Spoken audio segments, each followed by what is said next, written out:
자, 오늘 말씀은 두 가지 얘기를 같이 담고 있죠.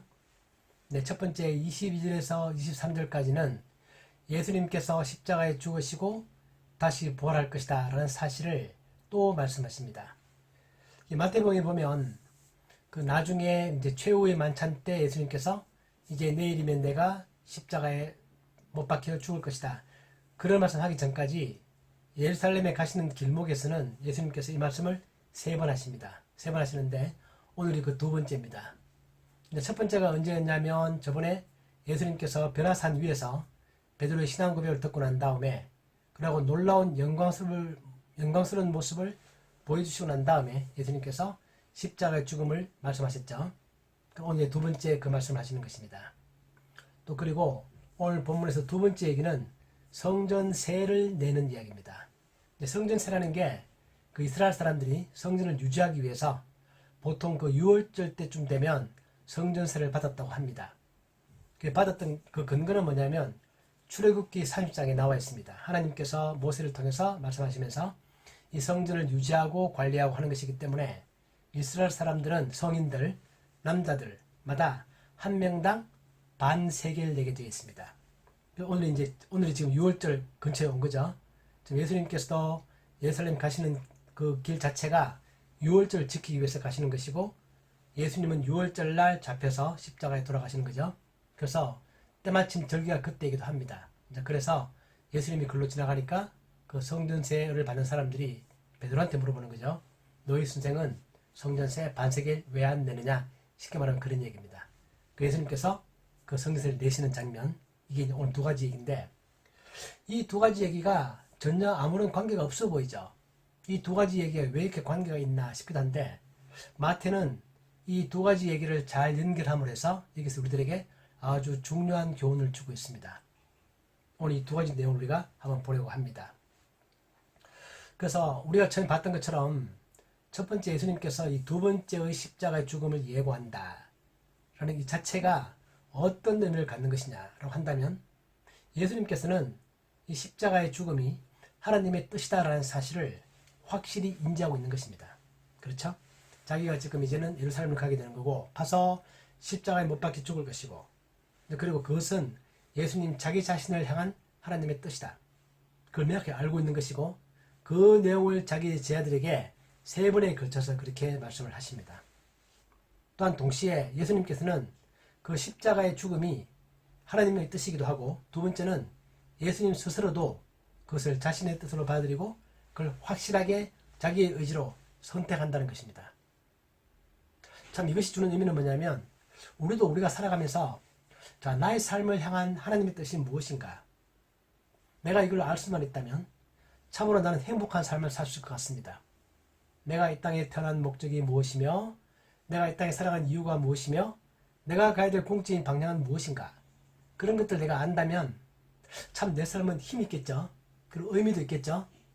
가끔은 우리가 허무한 데 사로잡히기도 하고 내가 사는 이유가 뭐지? 내가 왜 살아야 되지? 그런 생각 가끔 우리는 사로잡히기도 하는데 이걸 내가 안다면 참 명확할 것 같은데 예수님의 경우는 그래도 십자가라는 명확한 뜻이 있는데 우리들 삶 가운데서 그런 걸 찾기가 좀 쉽지는 않습니다. 여러분 아세요? 누가 여러분에게 하나님께서 나를 향한 하나님 뜻이 무엇인가를 한번 말해보라고 하면 그 말하기가 좀 쉽지 않죠. 우리는 예수님과 다르게 그런 것도 좀 명확하지 않기도 합니다. 그러니까 우리는 막연하게는 좀 알죠. 내가 이 땅에 태어나서 내가 살아가는 이유가 이런 것이 나의 삶의 목표다. 그런 것들 나름 가지고 있긴 한데 그것이 예수님처럼 좀 명확하지 않은 경우가 많습니다. 근데 우리가 성경을 쭉 보고 있으면 예수님의 경우는 독특하게 그것이 자기 삶에 있어서 어떤 목적인지가 명확하게 인지하시고 또 그걸 스스로 선택하시고 그렇게 가시는데 다른 많은 사람들은 그런 데 명확하지 않은 경우가 많이 있습니다. 물론 하나님께서 모세를 부르시고 다윗을 부르시고 그런 것들이 나오긴 하지만 우리들 삶과 좀 비슷합니다. 하나님께서는 우리를 향해서 자신의 뜻을 말씀하실 때 어떤 과정을 거치는 거냐면 제가 자주 강조드리는 것이긴 하지만 우리는 내가 처한 환경, 내가 속해 있는 현재의 위치, 내가 가지고 태어난 나의 재능, 나의 능력, 나의 부족함, 단점, 즉 내가 선택하지 아니한 내가 처한 환경 같은 것들이 하나님의 뜻이 그 속에 녹아 들어가 있는 것이고, 나는 내가 처한 그 환경 가운데서 나는 내 나름대로는 뭔가 방법을 찾고 문제를 해결하고 더 자기 자신을 발전시켜 나가고 내 주변 사람들에게 뭔가 사랑을 베풀고 그런 과정 가운데서 최선을 다해 살아가는 것, 그 자체가 하나님께서 나를 향한 하나님의 뜻이다. 우리가 그렇게 볼 수 있습니다. 성경이 그렇게 말하고 있는 거죠. 우리는 거창한 하나님 뜻을 발견하기보다는 내가 현재 처해 있는 이 환경 가운데서 내가 할 수 있는 것들을 해나간다. 내가 여기서 내가 뭔가 새로운 것들을 발견해내고 뭔가를 개선해내고 뭔가 발전을 이루어가고 남에게 베풀 수 있는 것은 베풀고 이렇게 삶을 살아가는 그 자체가 하나님이 나를 향하신 하나님의 뜻이다. 그렇게 볼 수 있습니다. 우리는 그런 가운데서 점점 더 살면 살수록 예수님처럼 우리도 좀 더 명확한 나를 향하신 하나님의 뜻이 무엇인가를 발견해 간다는 겁니다. 가장 의미 있는 것은 그러한 뜻을 알고자 하는 노력입니다. 뭔가 하나님께서 나를 향하여 가지고 계신 뜻이 있다. 내가 이 땅에 존재하는 이유가 있고 그것이 하나님의 사랑을 더 깨달아가는 것일 수도 있고 내가 깨달은 하나님의 사랑을 남들에게 전하는 것일 수도 있고 아주 다양한 형태가 있을 수 있겠지만 적어도 내 삶에 있어서 중요한 것은 내가 그것을 알고자 하는 나의 마음입니다. 또 그리고 그것을 부족하지만 실천해 보고자 하는 나의 마음이라 노력이라는 것입니다. 그것이 참으로 아름다운 것이다.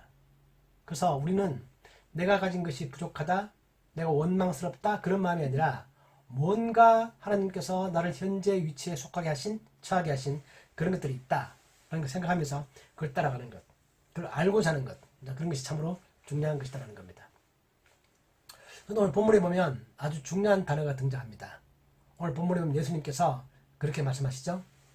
자기 자신이 이제 내어줌이 된다. 즉 팔려간다는 것입니다. 이 내어준다는 이 단어는 그 그리스어로 파라디돔이라는 단어인데 이 단어는 굉장히 중요한 단어고 오늘 처음 등장합니다. 우리말로 번역하면 내어준다 또는 또 다른 의미는 뭐냐면 배반한다 그런 의미가 있습니다. 우리 성경에 보면 가룟 유다가 예수님을 판다 그렇게 되어 있죠. 팔아버린다. 그래서 예수님께서 사로잡힌다. 그런 단어가 있는데 그 단어가 바로 여기서 말하는 예수님께서 내어줌이 되는 그런 것입니다. 이 말이 의미하는 바는 뭐냐면 하나님께서는 예수님을 내어주십니다. 우리 로마서에 보면 로마 4장에 보면 이런 말이 있습니다. 예수는 우리가 범죄한 것 때문에 내어줌이 되고 또한 우리를 어렵다 하시기 위하여 살아나셨느니라. 또 로마서 8장에 보면 자기 아들을 아끼지 아니하시고 우리 모든 사람을 위하여 내주신 이가 어찌 그 아들과 함께 모든 것을 우리에게 주시지 아니하겠느냐 그렇게 말함으로 해서 쉽게 말하면 하나님께서는 자기 아들을 내어주는 것입니다. 가룟 유다의 배신을 통해서 가룟 유다는 예수님을 배신하는 거죠. 배신하고 그 배신한다는 단어와 하나님께서 자기 아들을 내어준다는 이 단어가 같은 단어라는 겁니다. 그래서 하나님은 자기 아들을 내어주십니다. 누구를 위해서? 우리를 위해서. 우리를 구원하기 위해서 내어주시는 거죠. 예수님께서도 자기 자신이 팔려간다. 자기 자신이 배신을 당한다. 이런 것들 미리 알고 있는 거고 그런 과정을 통해서 하나님의 놀라운 사랑이 그 십자가의 사랑이 우리들 삶 가운데 이루어지는 그런 것들이 오늘 본문 가운데서 잘 나타나고 있습니다. 참 이 과정은 참 되게 오묘합니다. 제가 전에 말씀드렸던 것처럼 가룟 유다가 예수님을 판 것이 결코 예수님의 십자가의 죽음을 이루기 위한 필요한 과정이었다. 그런 말 하고 있는 게 아닙니다. 가룟 유다가 예수님을 판 것이 예수님의 십자가의 죽음을 이루기 위해서 꼭 필요한 과정이었고 가룟 유다는 그런 의미에서 그가 뭐 공헌한 바가 있다. 그렇게 말하고 있는 게 절대 아닙니다. 가룟 유다는 예수님을 판 것은 잘못된 행동입니다.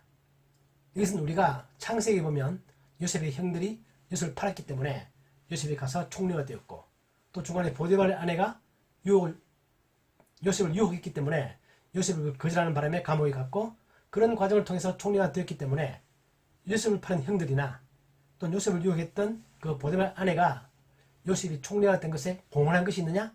그런 얘기 절대 아니죠. 그 사람은 다 악을 행했습니다. 그런데 하나님께서 그 모든 과정을 합력하여 선을 이루게 하셔서 요셉을 하여금 총리가 되게 하는 하나님의 그 섭리를 이루어간 것 뿐이지 그것처럼 하나님께서는 예수님의 십자가의 죽음은 그분의 뜻이지만 그 과정 가운데서 가룟 유다가 예수님을 판 것은 잘못된 거죠. 잘못된 것입니다. 그러나 하나님께서는 그 모든 잘못된 인간의 잘못된 선택, 과정 그런 걸 통해서 그분의 뜻을 이루어 가시는 그런 분이라는 것입니다. 하나님은 자기 아들을 우리를 위하여 내어주십니다. 죽음에, 십자가의 죽음에 내어주신다는 겁니다. 우리에 대한 사랑을 그분이 표현하기 위해서 그렇게 하신다는 겁니다. 그래서 오늘 본문 가운데서 그게 잘 나타나 있습니다. 또한 이 의미는 이사야서에 보면 하나님께서 그렇게 말씀하시죠. 속죄양을 잡아서 그 속죄양에다가 우리 모든 죄를 다 담당시키십니다. 그 죄를 담당시킨다. 그 단어도 또한 오늘 우리가 봤던 내어준다라는 그 단어와 같은 뜻을 가지고 있는 그런 단어입니다. 하나님은 우리의 모든 죄를 어린 양에게 다 전가시키고 그 어린 양을 우리의 죄를 용서하기 위해서 내어주시고 그런 것들이죠. 그런 것들이 하나님의 큰 섭리 가운데서 이 일은 이루어지는 것이다라는 겁니다. 또 두 번째 얘기로 들어가면 성전세에 관한 얘기인데 이 성전세에 관한 얘기는 마태, 마가, 누가복음 중에서 마태복음에만 기록되어 있습니다. 마태가 직업이 뭐였죠? 마태가 세리였습니다. 그죠? 마태가 세금을 걷는 사람이었기 때문에 마태가 세금의 문제에 대해서는 굉장히 예민했다고 볼 수도 있는데 아무튼 이야기는 마태복음에 기록되어 있습니다. 그래서 이야기는 우리가 봤던 것처럼 예수님께 성전에 대한 세금을 내라 라는 것인데 그때 로마 시대로 보면 로마는 자기들이 지배했던 그 모든 나라들 가운데서 세금을 직접 걷는 것들을 허용하지 않았습니다. 정책적으로. 그러나 이스라엘 지방에서 이 성전에 대한 세금을 내는 것만큼은 인정을 했다고 합니다. 그 나라의 종교를 인정한 거죠. 그렇게 했습니다. 그 예수님께서도 이 성전세를 내라 하는 말을 듣고 난 다음에 그분은 자기는 성전세를 내지 않아도 되는 사람이다라고 먼저 그렇게 말씀하십니다. 그죠? 예수님은 이 성전의 주인이십니다. 그렇죠? 예수님은 이 성전에 대해서 그분은 충분히 내지 않아도 되는 그런 사람입니다. 우리가 알고 있는 것처럼 마태복음 12장에 보면 이렇게 말씀하십니다. 내가 너희에게 이르노니 성전보다 더 큰 이가 여기 있다. 예수님은 성전보다 더 큰 분이시고 또 우리가 알고 있는 것처럼 요한복음에 보면 예수님께서 이 성전을 헐어라. 내가 4일 만에 일으킨다. 라고 말씀하시면서 성전보다 더 큰 분으로서의 예수님 또한 동시에 그 성전이 의미하는 바는 그 속에서 제사를 드리고 사람들이 죄를 씻고 하는 것이기 때문에 예수님이 십자가의 죽음으로 말미암아 더 이상 이제 성전은 의미가 없는 거죠. 현재 우리에게서는 성전은 의미가 없습니다. 왜냐하면 예수님께서 이미 십자가에서 죽으셨기 때문에 그 모든 제사를 다 이루었기 때문에 그런 분이십니다. 예수님께서는 이 성전보다도 훨씬 더 큰 분이십니다. 그러시면서 자기가 성전의 주인이고 또한 자기가 하나님의 아들이기 때문에 자신은 성전세를 내지 않아도 된다. 그렇게 먼저 말씀하시죠. 그렇게 말씀하십니다. 그렇지만 예수님께서는 이 성전세를 내가 내겠다라고 말합니다. 왜냐하면 남들이 불필요한 오해를 하지 않도록 그 성전을 걷는 사람들과 불필요한 갈등을 일으키지 않도록 그런 의미에서 예수님께서는 성전세를 내겠다라고 말합니다. 오늘 본문 가운데 보면 그들로 하여금 실족하지 않게 하기 위해서 그렇게 말씀하십니다. 예수님께서는 필요한 경우에는 갈등을 일으킵니다. 즉 뭐냐면 진리냐 비진리냐 그런 문제에 봉착하게 되면 그분은 양보하지 않습니다. 단 하나도 양보하지 않습니다. 진리를 지키기 위해서. 그러나 그것이 그런 게 아니라면 최대한 그분은 주변과의 불필요한 갈등은 피하시는 그런 분이십니다. 우리에게 의미하는 바가 크죠. 우리는 항상 그런 문제에 부닥칩니다. 내가 주변 사람들과 뭔가 논쟁을 하거나 직장에서 일하거나 사업을 할 때 내가 어디까지 양보하고 어느 걸 내가 지킬 것인가. 이런 것들이 그 선을 정하는 게 쉽지 않죠. 우리는 이것이 절대적인 진리를 거스르는 게 아니라면 그 사람에게 양보하고 그 사람이 이해하는 바를 허용해주고 불필요한 갈등을 피하는 그런 지혜가 필요합니다. 또한 동시에 우리는 그렇지만 그것이 만약에 정도를 넘어서서 어떤 선을 넘어서서 진리를 어기는 것이거나 그런 식으로 들어올 때는 아주 당한 입장을 취해야 한다는 겁니다. 예수님이 그걸 아주 잘 아시죠. 오늘도 보면 성전세를 내는 것은 출애굽기에 나와 있는 것이다. 그 당시 사람들은 다 그렇게 지켜왔기 때문에 예수님께서 나는 주인이니까 나는 성전의 주인이기 때문에 성전세를 내지 않겠다. 그렇게 말할 이유가 없다고 생각하시는 것입니다. 내가 성전세를 내겠다라고 말하는 겁니다. 그 내는 방법도 보면 되게 초자연적이죠. 참 좀 어떻게 보면 좀 신기할 정도로 그런 것들인데 베드로에 가서 물고기를 잡아라. 그 베드로가 낚시를 가지고 가서 물고기를 잡습니다. 베드로는 어부니까 물고기 다 잡겠죠. 낚시 잘 하겠죠. 그 잡았더니 그 물고기 입에서 한 세겔의 돈이 나오는 거죠. 한 세겔이면 성전세가 반 세겔이기 때문에 베드로와 예수님의 목 딱 두 사람의 몫인 한 세겔이 딱 나오는 겁니다. 이 참 정말 그랬을까요? 우리가 그새 들 정도로 참 신기한 약간 만화 같은 그런 이야기도 하지만 하나님이시라면 충분히 그렇게 할 수 있겠죠. 그렇게 할 수 있습니다. 그 예수님이 또 다른 초자연적 능력을 보여주시는 거죠. 그래서 베드로가 가져옵니다. 그때 그 성전세가 반세겔이면 반세겔이라는 돈은 그 제가 환산을 해봤더니 그게 2데나리온이더라고요. 그래서 그때 돈과 지금의 돈의 가치가 다르긴 하지만 우리가 알고 있는 것처럼 한 데나리온이 어떤 노동자의 하루 품삯이거든요. 그 반세겔은 2데나리온이어서 요즘 말로 하면 2일치 근무수당이다 그렇게 볼 수 있는데 우리가 요새 뭐 시간당 10,000원이 최저임금이라고 치고 하루에 80,000원 이틀이면 160,000원 정도 되는 것 같아요. 그죠? 네. 그 정도의 돈을 1년에 한 번 정도 내는 것입니다. 그 예수님께서 물고기 입에서 320,000원 작지 않죠? 그렇게 치니까 딱 그런 은전을 딱 취해서 베드로 하여금 그걸 내게 하십니다. 이런 장면들은 우리에게 주는 의미가 정말 세 가지인 거죠. 이 이야기는 첫 번째는 뭐냐면 예수님께서는 현재의 그 질서를 인정하십니다. 이게 기독교가 아주 중요한 것입니다. 기독교는 현 체계를 뒤집거나 바꾸거나 그런 정치적인 힘을 가진 그런 종교가 아니죠. 예수님께서도 이 성전대에 내시는 것도 그렇고 또한 동시에 나중에 보면 로마의 세금 내는 문제 때문에 또 한 번 더 그 바리새인들과 부닥치죠. 그 사람들이 예수님을 시험에 빠뜨리기 위해서 물어봅니다. 우리가 가이사에게 즉 로마 황제한테 세금을 내는 게 맞느냐 안 맞느냐 그렇게 물어보죠. 의도적인 질문을 했습니다. 예수님께서 돈을 가져와라. 이 돈에 누구의 얼굴 새겨져 있느냐? 가이사다. 그러면 가이사의 것이니까 가이사에게 돌려줘라. 하나님의 것은 하나님에게, 가이사의 것은 가이사에게. 그렇게 말씀하시면서 아주 지혜롭게 이제 그 문제를 잘 피해 가십니다. 예수님께서는 특히 또 우리 기독교는 예수님을 따르는 우리는 현 세계의 현재 존재하고 있는 질서 그 자체를 인정하는 것, 그것이 중요한 의미가 있습니다. 우리가 현 세계에서 불만이 많고 잘못된 게 많다고 해서 그걸 다 뒤집어 엎는 게 아니라 현 체계를 인정하면서 그 가운데에서 내가 할 수 있는 개선할 것들을 개선해 나가고, 그렇지만 동시에 그것이 만약에 절대적 진리와 상충된다고 한다면 그건 우리가 절대로 양보하지 아니하고 이러한 것들을 잘 취해 나가는 것, 이것이 그리스도인이 선택할 수 있는 아주 중요한 지혜로운 거죠. 예수님 그걸 참 잘하십니다.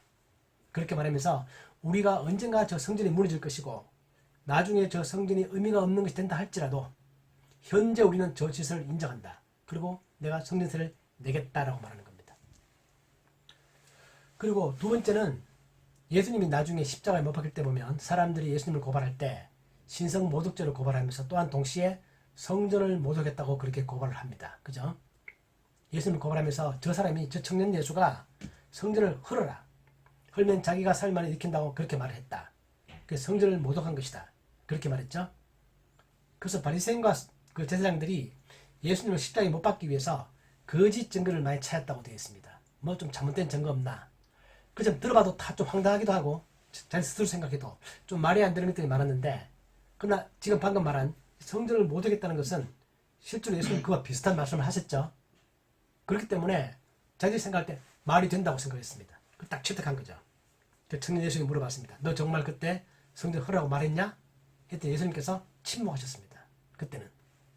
그 다음 두 번째 질문이 너가 정말 메시아냐? 그랬더니 예수님께서 그건 그렇다라고 인정하셨습니다.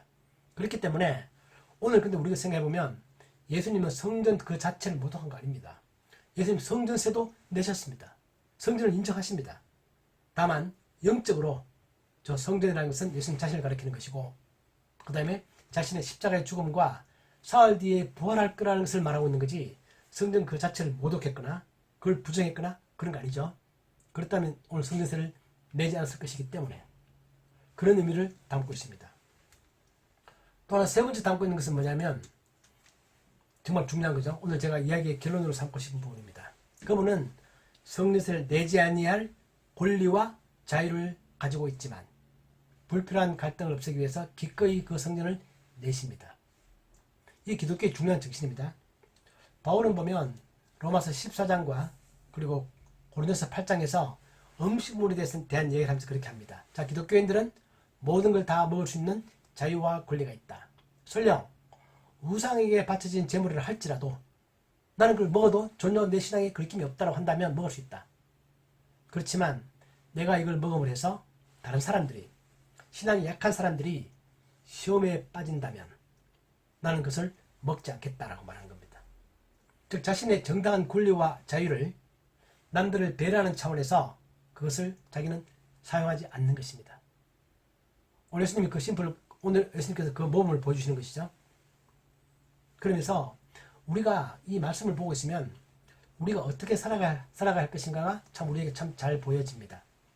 자, 나는 뭔가 할 수 있는 권리가 있고 난 나 자신의 정당한 권리를 위해서 행할 수 있는 것들이 있는데 나는 그것이 남들과의 관계 속에서 그것이 만약에 그것 때문에 남들이 상처를 받거나 어려움을 당한다고 한다면 나는 내 그 자유를 기꺼이 포기하겠다. 쓰지 않겠다.